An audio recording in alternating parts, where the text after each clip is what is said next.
So today in my hands I've got a LG G5 mobile phone, which I haven't encountered too many of these before, but one thing I do like about LG is usually their phones are assembled in a relatively simple way, with no real tricks or main dilemmas.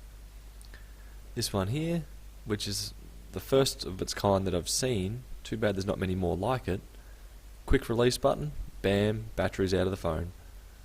And from there, there's two Phillip head screws, which come out relatively easily. And then from there we'll need to pry up the screen, and pretty much from here on out, with no real major traps or dilemmas, I'll let the video explain itself. Basically, we'd be more than happy to attempt a few more of these phones in the future.